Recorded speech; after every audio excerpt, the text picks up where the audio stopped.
I don't know. Like I always hear though about like horror stories about executives like throwing shit and doing that. You know, I have many stories about. Really? Well, Chris almost worked for the same guy in advertising when we were like 22.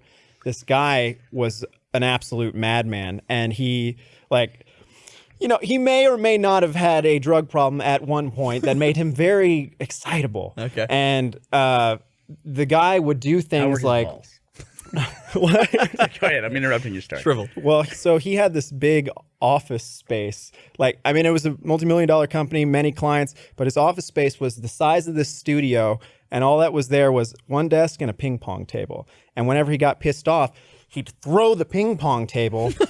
And come in, and he had things that he knew he would. I think he bought them just because he know he would break them. You know? So one time he threw. I was on the other side of the room, and he's like, "Did you call that client about that thing?" And I go, "I'm about to. You know, it's about to happen." He was like, "Well, here, maybe you should send an email. Let me help you with that." He grabs my laptop, throws it at me from across the room, and it shatters against the wall behind me. And I was like, I'll get on that right now, I guess. And Chris thought at the time that I was lying about this stuff. That he was like, "There's no way." Aaron likes to make up stories. What do you think happened to his laptop? Well, that laptop shattered. But what did Chris think happened to your laptop when you saw this thing? Well, you didn't know about that. I mean, you've seen. Do you think he was practicing kung fu? Well, this guy was also the kind of guy who, in my interview, and Chris had this too. When I showed up for the interview, he had told me to show up at this Mexican food restaurant at 2 p.m. sharp. Okay. So I show up there, it's closed. And I'm like, what the fuck? And then the manager comes out and goes, "Are you Aaron?" And I go, "Yeah." And he goes, I'll just say, "Bob is in the back." And I go, "Okay." This guy is sitting at this 10-person table at this booth, but he's in the back of it. So there's, you know, between you and me, Bernie, like that's how much space is. I love it. I literally just did a vlog making fun of stuff like this. I swear it's real. And I have confirmation from others. He goes, "Aaron, I've been reading about you. I know everything about you." And I go, how do you know everything about Aaron, me? you had an out. You should have seen. He goes, warning signs. He goes, "You want to see?" He opens up this tome of this huge book.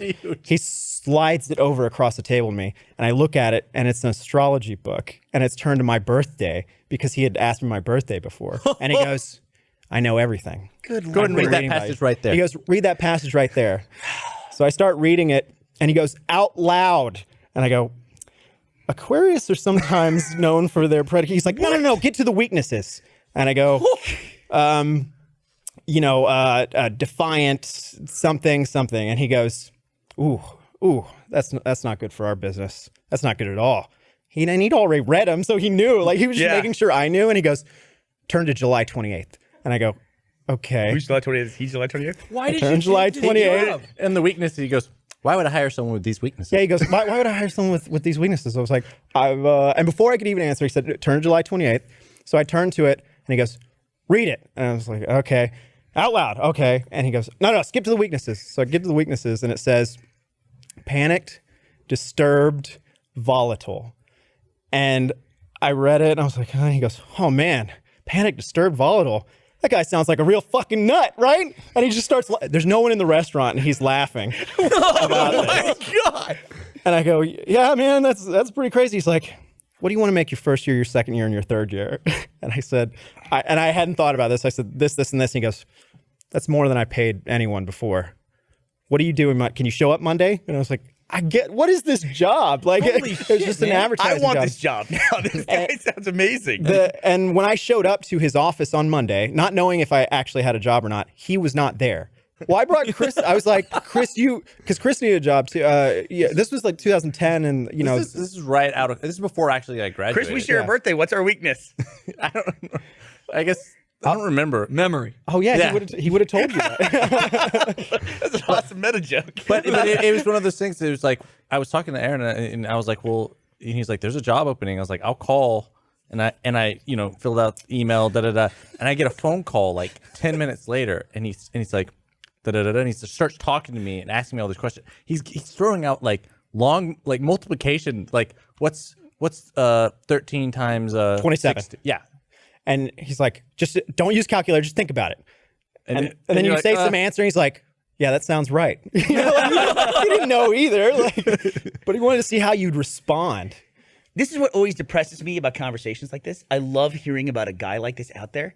But the thing that depresses me is I feel like I'm not crazy enough. Like I'm leaving so much on the table. Like clearly you'll put up with that. I don't feel like I don't get you to like 1/10 of that. I can do so much more like awful, horrible stuff. I totally could do that.